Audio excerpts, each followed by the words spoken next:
I am the son of Ezra and Rachel Weizmann, as President of the state, pledge allegiance to the state of Israel and to its laws.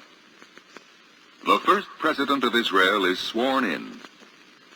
A man of 75, broken in health, yet alive with an undimmed vision of man's hope. The date, February 2nd, 1949.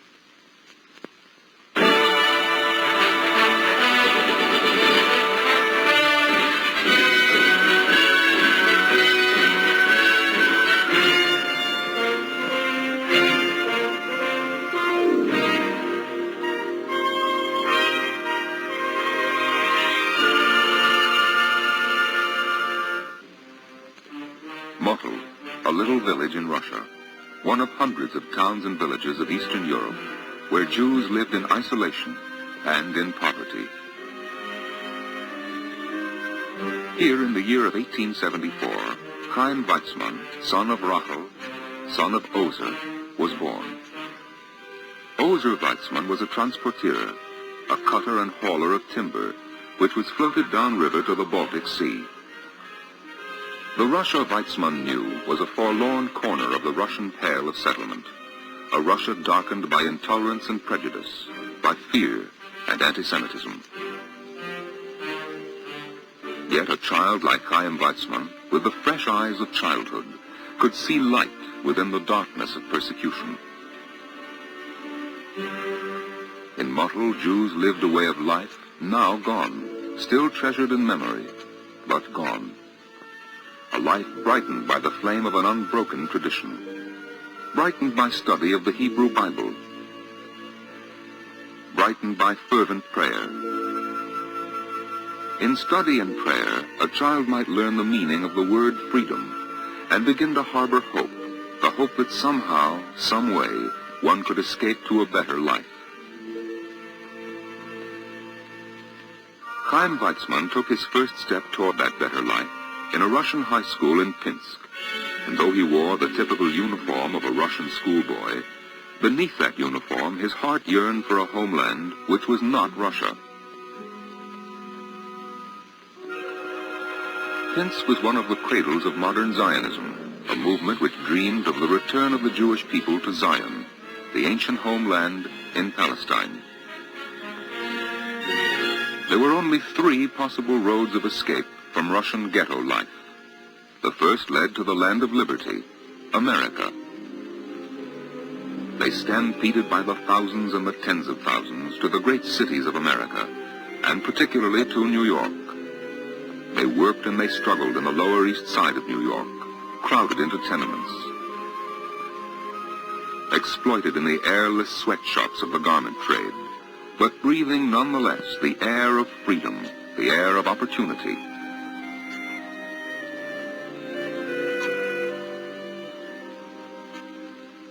They made new lives in the new land, not knowing as they worked toward a more prosperous future that they were working too toward a day when their support would help bring to fulfillment the vision of a youth still in Russia, the vision of Chaim Weizmann. Another road led toward Palestine, then under Turkish rule, but it was blocked by legalities and lack of opportunity. And there was a third road from the ghetto, the road which led to the universities of Western Europe, the road to enlightenment and education. This was the road that Weizmann chose, believing that education was essential to the fulfillment of his Zionist dream. He went first to Pfungstadt, an obscure little village in Germany. His name can still be seen in the register in Pfungstadt's town hall. Perhaps the cobblestones reminded him of Motul, but this was a very different village. In these streets, Weizmann first came face to face with a strange and unfamiliar world.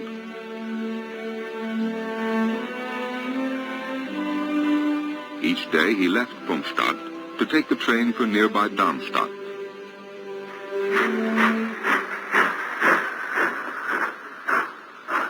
It was in Darmstadt that he began his studies in chemistry. Studies he continued in the first great world metropolis he would know, Berlin. In 1896, while Weizmann was a student in Berlin, a little pamphlet was published in Leipzig and Vienna, Der Judenstaat, the Jewish state, which proposed as the solution of the Jewish problem the creation of a Jewish state. Its author, Theodor Herzl, whose words and actions would have a dramatic impact on the course of Jewish history and the vision of Chaim Weizmann. At the age of 23, Chaim Weizmann became Dr. Chaim Weizmann, receiving his degree magna cum laude at the University of Freiburg. Soon after, he took his first teaching job at the University of Geneva. In Geneva, he met Vera Hatzmann, a young medical student who would become his wife, standing at his side through the trials and triumphs of more than 50 years.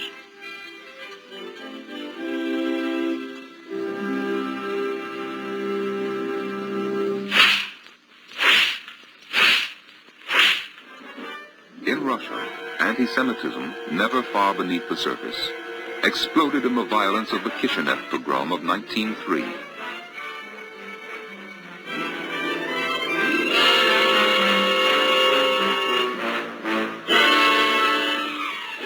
The massacre of the Jews of Kishinev gave new meaning to the movement of which Herzl had become the acknowledged leader. But only a year later, in 1904, at the age of 44, Theodor Herzl died.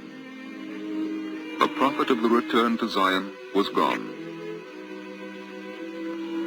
In the same year, 1904, Weizmann emigrated to England, a country he had admired from his early boyhood.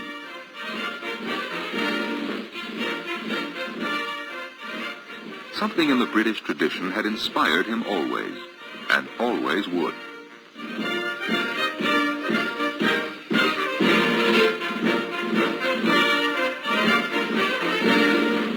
He joined the Department of Chemistry at the University of Manchester.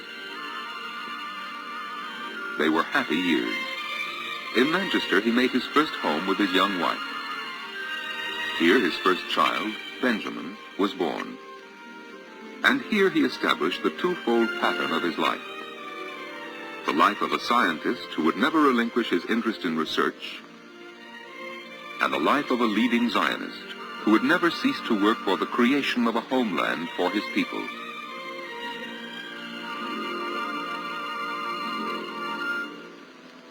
In 1907, Weizmann visited Palestine for the first time. He looked at this ancient land with deep emotion, with love, but also with the eyes of a scientist. What he saw convinced him that a Jewish homeland could not be built by political agitation alone. He believed this land could become Jewish only if it were reclaimed by Jewish hands, the hands of Jewish pioneers. Some who were already there had come from the same Russian Jewish background as Weizmann, but had chosen to give up a formal education for physical labor in Palestine. Among them was David Ben-Gurion, the future Prime Minister of Israel. By 1914, although 85,000 Jews were living in Palestine, Jewish statehood was a still distant dream.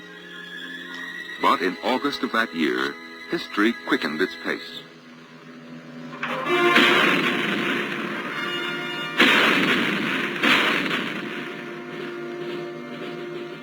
Jewish soldiers fought in all the armies of the world, many on the soil of Palestine.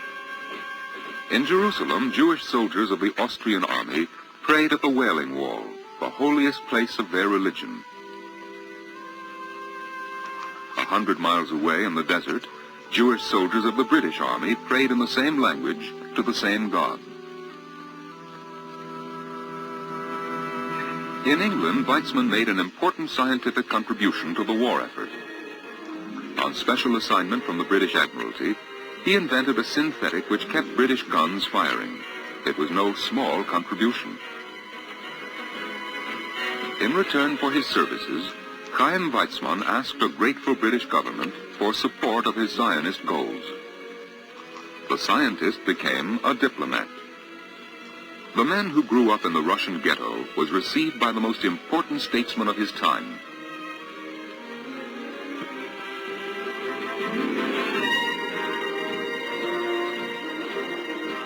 Working with Lord Balfour, England's Foreign Secretary, Weizmann achieved the long-sought legal basis for a Jewish Palestine, the Balfour Declaration.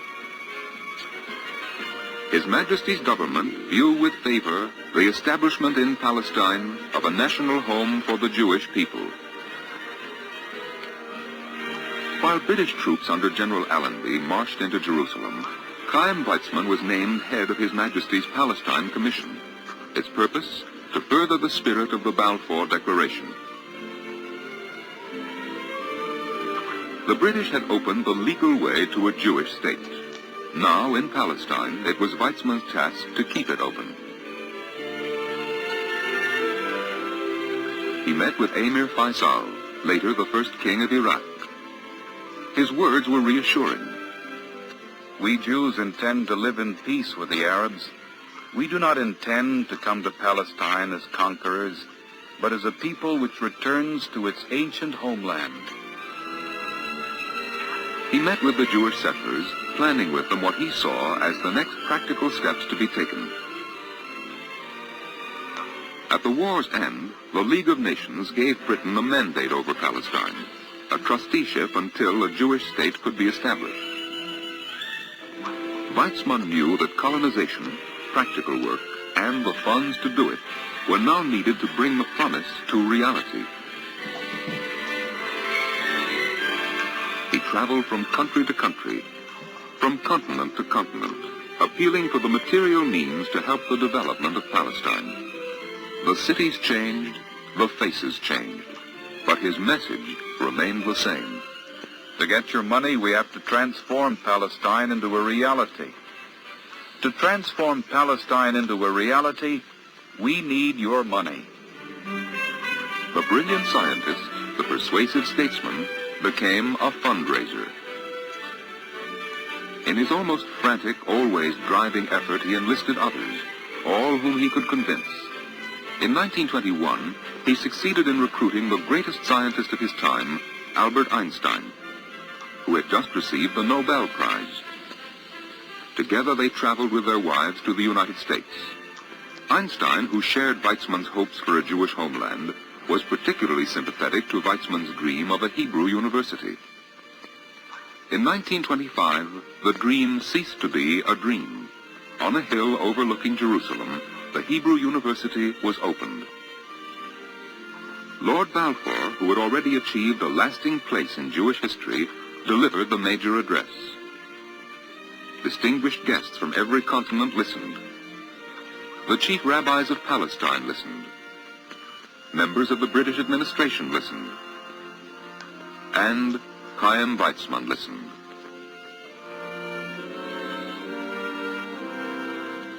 The building of an academic foundation for a free Jewish state had been started. But the land itself had also to be built. With funds Chaim Weizmann had helped to raise, more and more young pioneers began the reclamation of the soil. Without exaggeration, our pioneers in Palestine would be the pride of any people. They are our miracle. Maybe it's the collected idealism of generations which erupts in Palestine and becomes a force and a fact.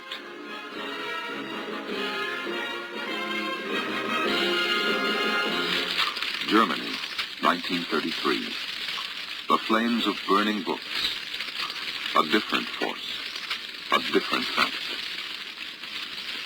Jews had contributed brilliantly to German cultural life, now threatened by the growing Nazi movement. Jews not wanted. As the Nazi tide rose, the Jews of Central Europe fled to Palestine in great numbers. Many were intellectuals, scholars, doctors, scientists. Some found work at the Hebrew University and other educational institutions. But many had to make a sharp and difficult adjustment. Somehow they adapted themselves to a new and different life.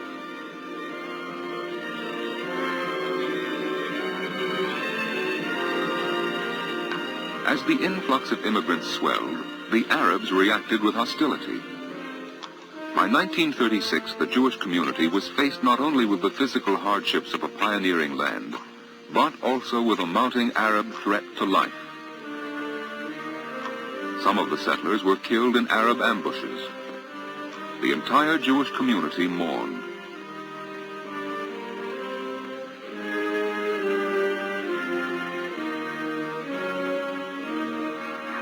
In defense, the Jews armed themselves. Chaim Weizmann interpreted the drama of self-defense. There is hardly a parallel in human history to these people who work the soil with one hand and carry a weapon in the other, who build and stand guard at the same time. To investigate the disorders, the British government appointed a royal commission headed by Lord Peel. They looked strangely formal in a land racked by violence as they marked Armistice Day, the Armistice Day of the First World War. At the Commission's hearings, Weizmann stated the case for his people with eloquence and dignity. His words echoed in the hearing chamber even as he left it. The problem of the Jews is the problem of the homelessness of a people. The Royal Commission report suggested the partitioning of Palestine into separate Jewish and Arab states. But in Zurich, at the Zionist Congress of 1937, the 20th meeting of the World Zionist Movement, almost all delegates were against partition, but not Weizmann. Palestine's Arabs opposed partition too. Under the leadership of the Mufti Hajj Amin al-Husseini, they pressed for a new British policy. To appease the Arabs, the British published a white paper which restricted Jewish immigration and prohibited the sale of land to Jews in Palestine. An outraged Jewish community reacted bitterly against the British desertion of the Balfour Declaration.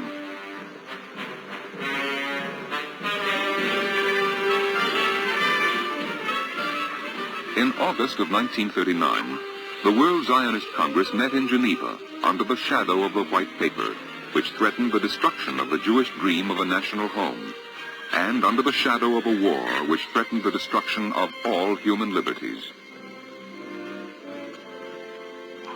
On August 22nd, the Zionist leaders learned of the fateful Nazi-Soviet pact. These men, without a state, were statesmen.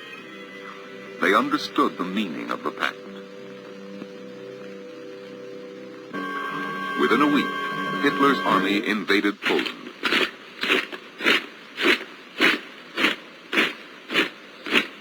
In Palestine, Jewish youth volunteered for the British army.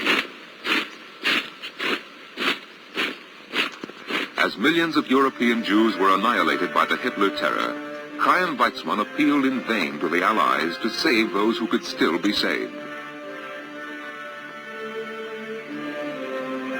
He watched helplessly as the tragedy deepened. And then, into his own life, there came the tragedy of war. Michael, his younger son, flying for the Royal Air Force, was killed.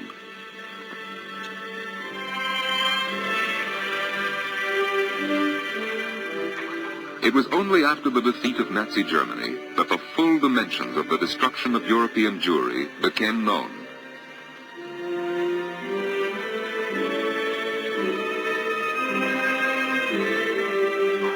Those who had survived began an irresistible migration toward the haven of the Promised Land.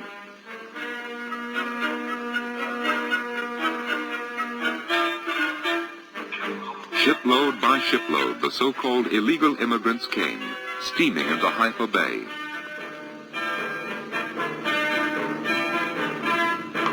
But the British still refused to allow them to enter. Those who had survived the concentration camps found that they were still not free to live as free human beings.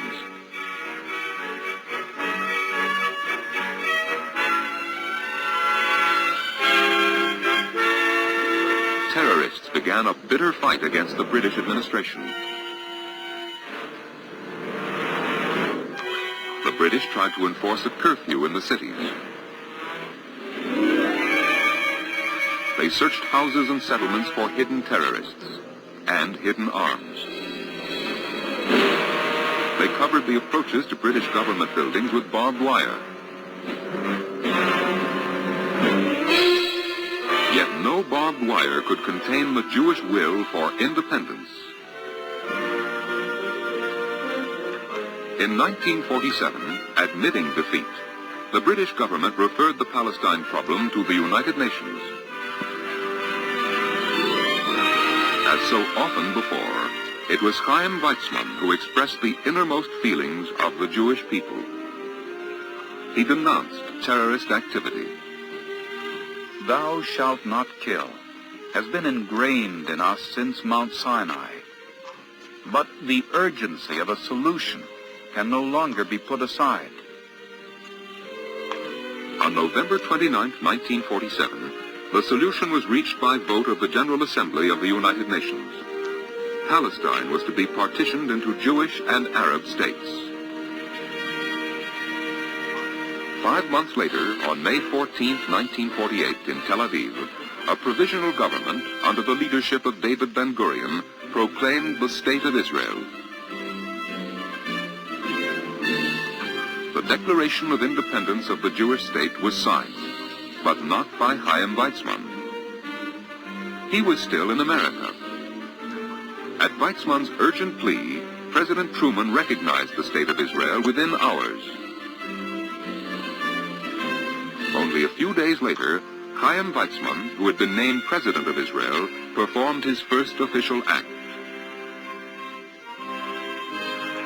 He expressed his country's gratitude to President Truman for the immediate recognition of Israel in a deeply symbolic gift, a Torah, the scrolls of the Jewish law, the law which throughout the ages has been a foundation for man's quest for freedom, social justice, and peace.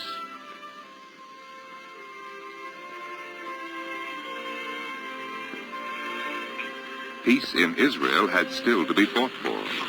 5 invading Arab armies tried to destroy by force what Israel had been granted by the vote of the nations of the world.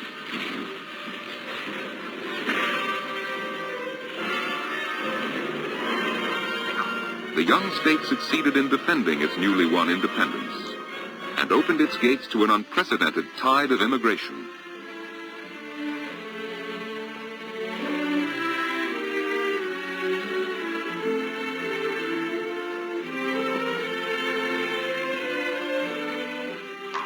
From every corner of the globe they came, the persecuted and oppressed, the old and young, differing in background, diverse in culture, yet sharing a common goal, a life of freedom and human dignity.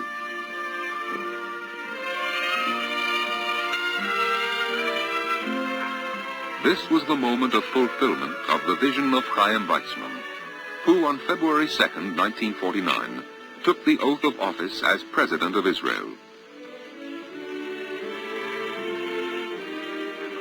He had become the symbol of a nation's revival, the only nation to be reborn in all the world's history after an exile of 2,000 years.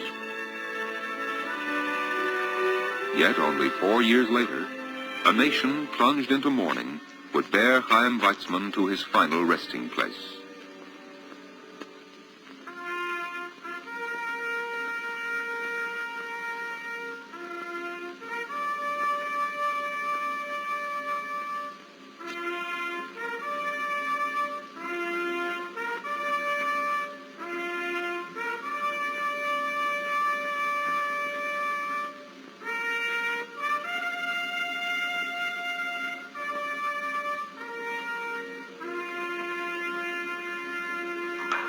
The man they mourned had done what no Jew throughout the ages had done. He had had a vision and a dream. He had worked toward that vision and fulfilled it.